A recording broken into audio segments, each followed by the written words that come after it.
day in New York City is fire. Mr. Trump, Okay. here you Oh, go. this is kind of Two interesting. pizzas, $5 each. Tell you what, I'll counter that offer with an even better one. Here's the deal. You give me those 3 pizzas, only I'll give you just $5 apiece. Sure. Born acting. 29 months, baby. Still got it, Donald. Welcome to the jungle, Still got my it. juicers. The Domino's we know and love today has become a billion-dollar empire. I love Domino's. It's so But fucking before good. it joined the ranks of McDonald's and KFC, it was The an only unwanted Domino's I used to pizza love store. is the thin crust one. That changed when the founder went from being homeless It's like a to the pizza genius cracker. behind delivering for free. I'm a Hungry Howie Marco pizza The guy. unwanted child. In 1937, Tom was born on St. Patrick's Day in Ann Arbor. When Tom was just 4 years old, his father passed away on Christmas Eve. Without their father, Tom's mother could no longer afford to raise her own kids. She placed both Tom and his brother Jim into a foster home. On the first day at his new home, Tom got into a fight. He longed day after day for his mother to return. Nearly 7 years later, Tom's mother had become a nurse and was able to provide for her 2 sons.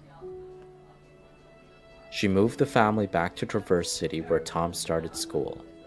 At Tom's new Catholic school, he met Father Russell Pacino. He was aware of Tom's family situation and gave Tom odd jobs to do around the school and church for 35 cents an hour. After the 7th grade, Tom moved schools. He was still keen on working and decided to look for an opportunity by walking up and down the main street of his town. He later found a job selling newspapers and a summer job picking cherries. The work was hard and tedious. He remembers thinking that the business would be more efficient if they made a machine to shake down the trees and catch the cherries in a tarp. It was the first instance where he started thinking like an entrepreneur. To make more money, Tom would go fishing and then sell his catches door to door while thinking of other ideas. As his carefree and entrepreneurial spirit grew, his relationship with his mother withered. They constantly argued until his mother decided to put him and his brother back into foster care. Tom moved from one farm to another and ended up getting a job at a bowling alley. He worked from 6:30 until midnight, 5 days a week. By high school, Tom moved again, but this time into a ramshackle farm that had no electricity. During the winter time, frost and light peered through the cracks of the walls. Life was difficult. The clothes Tom wore were worn out and filled with holes, and his shoes were always covered in manure.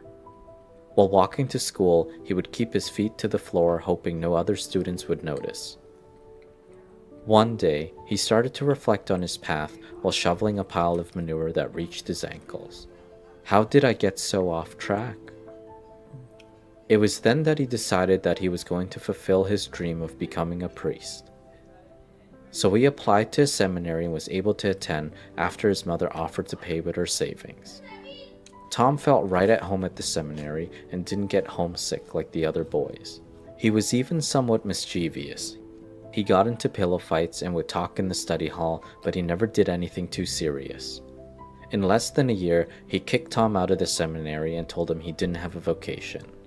Tom's dream of becoming a priest was crushed. Afterwards, he was forced to move back into his mother's home. They constantly argued as they did before until his mother gave up on him. Without telling him, she sent a police officer to fetch him after school and sent him to a juvenile 2 delinquent years. home. Can you welcome me to the I jungle? felt like a criminal, Sash. but had done nothing wrong. Embarrassed, Tom would walk a different route from school to home so that his classmates would never know. Fortunately, when his aunt and uncle found out, they petitioned the courts to have him live with them instead. The first big mistake. By then, Tom didn't care about graduating high school until he saw his aunt making preparations for his graduation. Not wanting to disappoint her, he asked his teacher if there was anything he could do to graduate. She gave in to his pleas and allowed him to graduate last in his class. In his yearbook he wrote, "The harder I try to be good, the worse I get, but I may do something sensational yet." He attended Ferris Catchy. State College, improved his marks, and applied to the University of Michigan. After being accepted, he couldn't afford the tuition, so he left to join the Marine Corps, thinking it was the Army. By the time he realized, it was too late. He could no longer attend college for another 2 years. All he could do was make the best out of the situation. If I could survive the Marines, I knew I could handle anything. While training, he decided to focus on improving himself mentally and physically. He started reading inspirational books and would imagine himself building an empire. Robbed of college dream.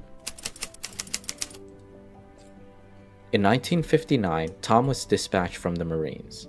He had $2,000 in savings put aside for his college tuition. But he lost every penny after meeting a slick businessman who convinced him to invest in the get-rich-quick scheme. With only $15 left in his pockets, he hitchhiked from San Diego to Ann Arbor. He moved in with his younger brother Jim and got a job as a supervisor for a local newspaper. He scraped just enough money for his college tuition but dropped out after 3 weeks. He had no money left for books and decided to try again in the next semester. To make more money, he started selling newspaper subscriptions. He ended up getting many customers by offering to deliver. The experience showed him the appeal in delivery, and that when you see an opportunity, it's important to seize it. When the semester came around, he was able to pay for his tuition and books, but he dropped out again. He was so busy working that he had no time to study. At 23 years old, he was a two-time dropout driving a beat-up car. He felt like any dreams he had for the future was falling apart. That's when his younger brother Jim came to his rescue. I'm good. He heard that a small store was on the market for a cheap price. It was called Dominos in Ypsilanti near Eastern Michigan University. He asked Tom if he wanted to buy the store with him. They could split shifts so that Tom would have enough time to study. Tom only had $77 in his bank account, so he took out a $500 loan and bought the store with Jim. Right after they signed the agreement, Jim got cold feet. He was scared to leave the security of his job as a mailman. 6 months later, he gave in to his fears. After Tom took his first night off, Jim realized that running the store was too much work and quit. So Tom had no choice but to take over instead of returning to college. At first, he was disappointed. He decided that if he was going to be in the pizza business, it would have to be the best in the country. Forced into homelessness. Tom was thinking big, but his business was far from growing. In fact, the store was losing money every single week. When he ran out of money, he had no choice but to live off stale popcorn that he I don't want to tell Nick, but the coffee is fucking disgusting. found in a cupboard for a week. There's a He way couldn't better afford show to eat than his this own about the pizza unless it was 1900s. burned. It's called The Foods That Eventually, Built America. he became homeless too. But it's all like He couldn't pay for his reenactments rent and enacted. slept in the store. Wait, so you watch? His luck seemed to be getting worse It's with called each The passing Foods That Built America. Oh yeah, it sounds pretty decent. day. And, One evening, it's all half of his reenactments. staff The didn't acting is show a little up. bit cheesy. So that's It's when he all about, decided like, to limit the 1900s types of early pizzas they businesses. made. Yeah. It turned out to be their most Heinz profitable, and so that's stuff when like he that. decided to limit Oh, hold up. How many? and slept. Eventually, he became homeless too. He couldn't pay for his rent and slept in the store. Felix, His I luck like seemed the to be other getting channel worse better. with He each would have passing already day. tied Tom to One BlackRock evening, and half China of his by staff now. didn't show up. So that's when he decided to limit the types of pizzas they made. It turned out to be their most profitable night ever. From then on, he focused on keeping his menu simple and delivering for free. He was the first pizza store to do this. After the Ypsilanti store became profitable, he decided to open a second store in Mount Pleasant near Central Michigan University. The night that he signed the agreement, he laid in bed feeling scared to death. Why am I taking a risk on a second store when the first one is doing so well? Tom realized it too late to go back on his commitment. Not only was the agreement signed, but he had also purchased the equipment. Fortunately, it turned out to be a risk well worth taking. That location, along with the first, became the busiest pizza stores in the country. They sold thousands of pizzas each week. Most of its business came from students living on campus and customers wanting delivery. Challenging the industry standard. After just a few years, Tom slowly built his empire. much like he envisioned when he was training in the Marines. When he opened his third store, the former owner called. Tom wasn't allowed to use their name anymore since their customers were getting confused, so he settled on Domino's after one of his drivers told him he was known as that guy from Domino's. This was the least of his problems. The more pizza he delivered, the more issues he'd encountered. It was hard to keep a balance of the ingredients staying moist and the crust crispy.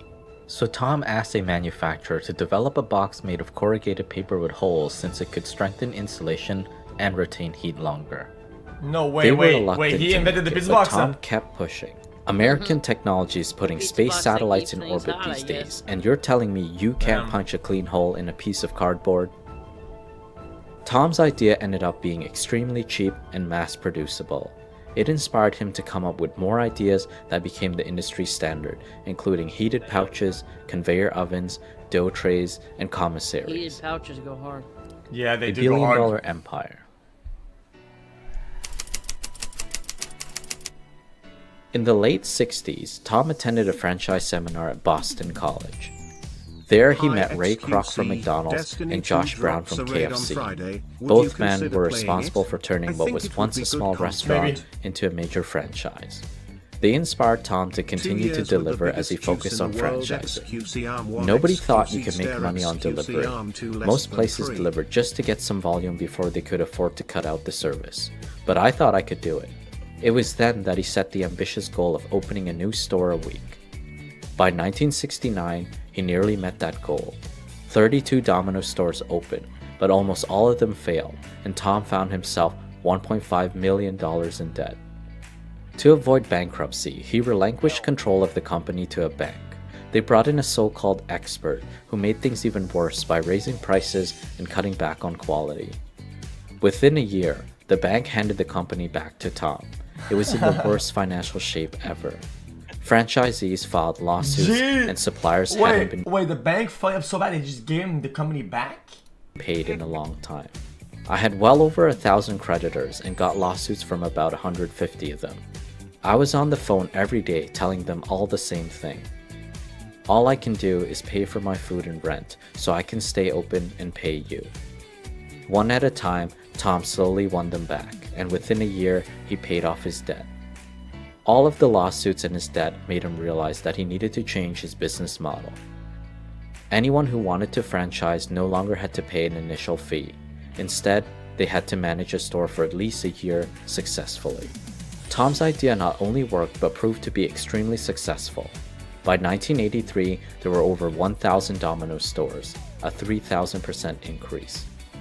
The company grew even more after Tom created a new policy. If customers didn't receive their order within 30 minutes, it was free. Only a year later, Tom opened over 5,000 stores and Domino's became the largest pizza delivery company in the world. He also managed to buy the Detroit Tigers.